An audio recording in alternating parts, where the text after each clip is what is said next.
Summer travel is picking up, not just for us humans, but our lovable pets. Yes, some call them neens, fluff balls, fur balls, whatever you want to say. But have you noticed lately, folks are traveling everywhere with them? I see them in stores, I'm seeing them in restaurants. So with more on this and their rough and fluff life is Puppy Bowl referee Dan Schachner. Hey, welcome to the show, Dan. And hey, why do you think folks are now traveling more with their pets, not just on trips, but just in everyday life?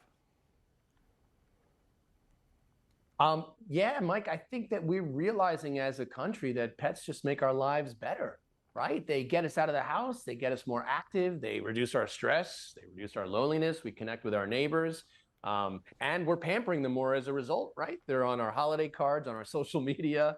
I referee a football game full of puppies every single year that celebrates their version of the Super Bowl. So I think that they're just part of our culture. More than ever before. The amount of people owning pets has, just increased dramatically over the years. And so it's only natural that travel becomes a part of it. In fact, it's a no-brainer. Of course, they're going to come with me on the trip. They're part of my everyday life. Yeah, Dan, in fact, you're the best referee I know. That Puppy Bowl is amazing.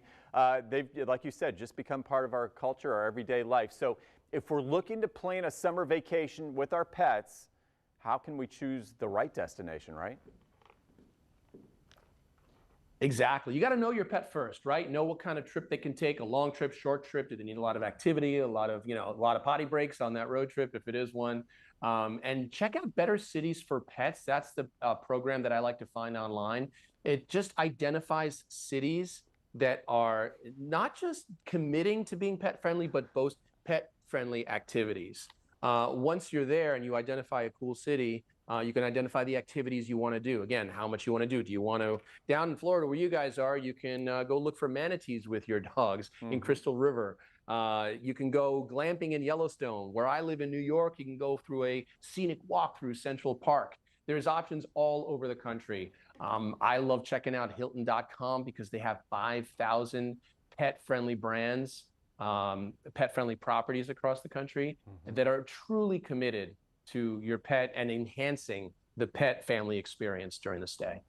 That's right. And the pets, my family's been taking our dogs everywhere with us as well. We had some nice walks near the beach. We went to the coffee house, just bring the dogs with us, and they loved them. A double stroller, that's another story altogether. But anyway, once we get tired, a little worn out, what are the hotels we can look for? Some pet-friendly hotels. Yeah, again, Hilton's got 7 different hotel brands, everything from Hilton Garden Inn to True by Hilton to the one I'm staying in here right now, right outside of Dallas, called the Home 2 Suites, which is in Plano, Texas. The reason we love this one is because it's spacious. It's got pet amenities. It's even got a dog park right outside the door. And this is what I mean about committing to being pet friendly. It's not enough to just say we accept pets. If you do your research ahead of time, you go to Hilton.com, you check out those different properties, you will find out that look, the pet-friendly filter, which is something that people use, of course, when they're searching for their best rooms, it's the 3rd most popular filter on Hilton.com, right after free breakfast and free parking. So you can tell that people want to include their pets, and they're making it a priority. So again, for me personally, I love space, I love convenience, I love amenities, and that's what places like Hilton has to offer. Okay, yeah, great advice there. And hey, before I let you go, we got to talk about this. I love what I do for a living. Obviously, you do too. You're the Puppy Bowl referee. It's a must-see event every year. So how do you stay in shape and stay busy in the off-season? In shape. Well, the dogs keep me in shape. Mike, it's not hard when you're just constantly bending down and chasing after them.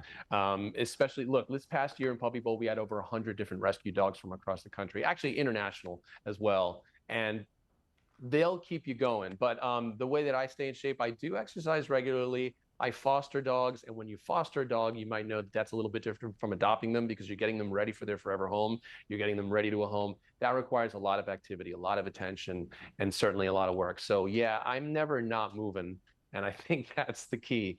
And that's why, honestly, that's why people are realizing that, pets are part of our lives and enhance our lives because of what they do for our health.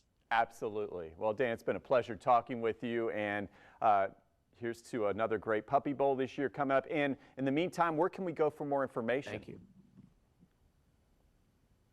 Yeah, you can definitely check out that Better Cities for Pets program. It's honestly one of the best programs you'll find in terms of identifying or narrowing down your search. And then for the hotel itself, Hilton.com, we'll give you, again, 5,000 properties across the country to choose from. All right, it's the Shack. Thank you so much. Let's go. Yes, and sir. Head to our website Thank you. for more on this, and that's firstcoastliving.net.